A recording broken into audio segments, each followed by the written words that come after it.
Kasalanan ng mga botante kung bakit ganito tayo at yung bansa natin.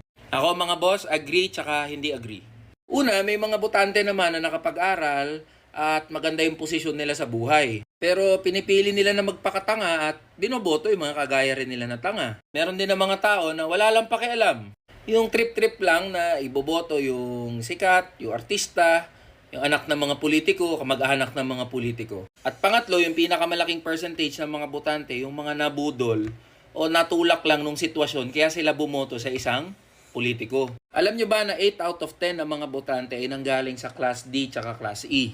Yung Class D at E, yan yung mga ordinaryong Pilipino. Karamihan sa atin, dyan nanggaling at dyan kabilang. Yan yung mga nagtatrabaho, nagbabanat ng butot, dumidiskarte, para makatawid sa isang buong araw. Isipin nyo to mga boss. Puputulan ka na ng kuryente o tubig. Sinisingil ka na ng renta sa bahay. Yung anak mo, kamag-anak mo, may sakit, kailangan dalhin sa ospital.